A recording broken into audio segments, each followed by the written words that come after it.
Nesse dia 16 de maio de 2022, após resistir a mais de 80 dias de cerco e ataque ininterruptos, a cidade caiu nas mãos dos orques invasores.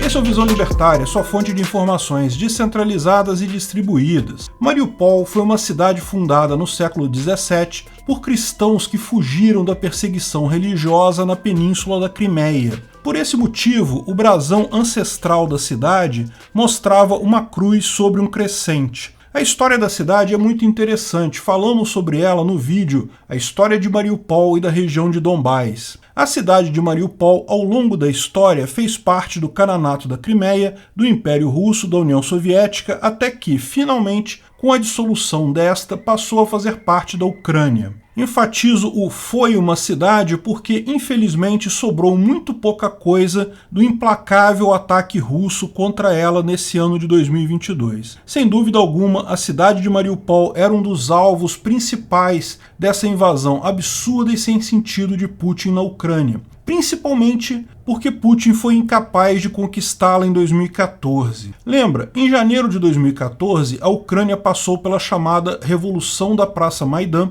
em que a população derrubou o presidente pró-Rússia eleito em uma eleição extremamente suspeita, exigindo o outro candidato, um presidente pró-Europa. Putin não ficou satisfeito com isso e invadiu a Crimeia, aproveitando a confusão do governo ucraniano. Também organizou um exército de mercenários e inventou do zero um movimento separatista na região de Donbás. Em maio de 2014, Mariupol foi conquistada por este movimento separatista. Só que, poucos dias depois, o batalhão Azov, apoiado por forças ucranianas, retomaram Mariupol para a Ucrânia. Essa foi uma das maiores derrotas russas nessa ocasião e motivo pelo qual os russos ficaram tão chateados e fizeram questão de pintar o batalhão Azov como sendo nazista. Eles não admitem que forças apoiadas pelo exército russo perderam uma cidade tão importante quanto Mariupol para um grupo de civis. Sim, o batalhão Azov surgiu de um grupo de civis que se organizaram para lutar contra os russos. Uma milícia no sentido americano, não no sentido brasileiro. Poucos meses depois foi assinado o cessar-fogo que congelou a disputa no Donbás até 2022. Nesse meio tempo, os russos começaram uma infame campanha de difamação contra o batalhão Azov, acusando-os de nazismo, inclusive usando boa parte da mídia tradicional socialista do Ocidente para isso. Pode fazer uma busca na internet, você vai achar um monte de material. Tudo 100% plantado por russos. Existiram alguns elementos do grupo que eram neonazistas? É possível que sim. Acontece em inúmeras forças armadas do mundo, diga-se de passagem. Que o diga o Putin com seu grupo Wagner, que até hoje é comandado por um nazista declarado, Dmitry Utkin. Veja o vídeo Quem está do lado de Putin nessa guerra sobre isso. Mas o batalhão Azov em si nunca foi, sempre foi um grupo nacionalista, fato, mas jamais focado no Estado controlando relações pessoais ou raciais. Explicamos a falha desse argumento no vídeo A Farsa da Desnazificação como justificativa para a invasão da Ucrânia. Mas o fato é que essa derrota de 2014 doeu no Putin. Mariupol foi um dos principais alvos nessa nova operação feita pelos russos em 2022. A invasão começou no dia 24 de fevereiro e uma enorme quantidade de tropas russas foi direcionada apenas para Mariupol, que se viu cercada já no dia seguinte, dia 25 de fevereiro. Um grupo estimado entre 10 e 20 mil militares ucranianos, inclusive o batalhão Azov, estavam na cidade, que sofreu bombardeios contínuos. Da mesma forma que as outras cidades na mesma situação na época, como Kharkiv, Sumy, Chernihiv. A cidade não se rendeu nem quando totalmente cercada. As outras cidades, porém, acabaram sendo contornadas pelos russos em favor de outros objetivos, particularmente a tentativa malfadada de cerco a Kiev, a capital da Ucrânia. Mariupol não. Os russos não iriam deixar para lá Mariupol. Ao contrário, a cidade foi bombardeada de forma covarde e absurda pelos invasores, a ponto de, no dia 6 de março, ser declarada cidade heróica da Ucrânia pelo presidente Volodymyr Zelensky. No dia 9 de março, os russos bombardearam uma maternidade na cidade, um absurdo que correu o mundo, a imagem de grávidas sendo retiradas sujas de sangue no meio de escombros. Para piorar a dor e sofrimento de várias gestantes manifestantes, uma delas foi acusada de ser atriz pelas forças russas e de que tudo teria sido montado. De fato, a mulher era uma instagramer com audiência considerável, mas ela estava efetivamente grávida há poucos dias do parto naquela maternidade. Um absurdo completo. No dia 16 de março, uma ação ainda mais cruel. Mais de 1.000 crianças e mulheres se abrigavam no Teatro de Drama de Mariupol, fugindo dos constantes bombardeios na cidade. A palavra criança estava escrito claramente no teatro, que fica no centro de uma praça. Não há como dizer que foi um erro de artilharia ou o piloto do avião não viu aquilo. Os russos explicitamente atacaram covardemente um teatro onde havia milhares de civis inocentes.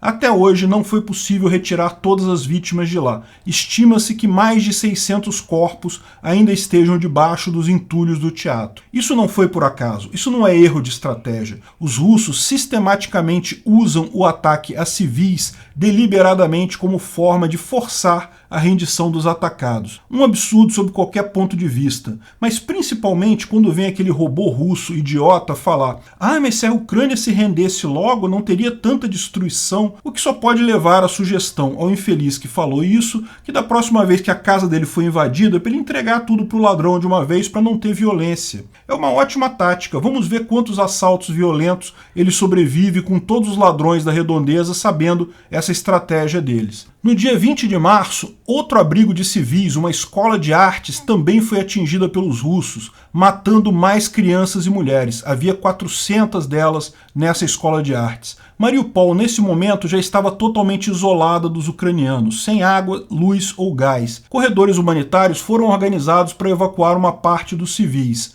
Mas até aqui os russos não tinham conseguido entrar na cidade propriamente, porque as forças ucranianas ainda estavam sendo reabastecidas. Porém, no dia 28 de março, os russos derrubaram um helicóptero ucraniano próximo a Mariupol. Esse evento, que passou desapercebido, mostrou um ponto de virada na defesa da cidade. Até aquele momento, os ucranianos estavam conseguindo levar munição, equipamentos para os soldados em Mariupol e trazer feridos via helicóptero, voando a baixa altitude sobre o Mar de Azov. Os russos, quando descobriram esse caminho, bloquearam essa ajuda. A partir daí, a situação dos combatentes em Mariupol começou a deteriorar rapidamente. Munição acabando, sem possibilidade de reforço ou socorro, era uma questão de tempo até Mariupol cair. Os russos começaram a avançar sobre a cidade, a custas de muitas baixas, é verdade, mas avançaram.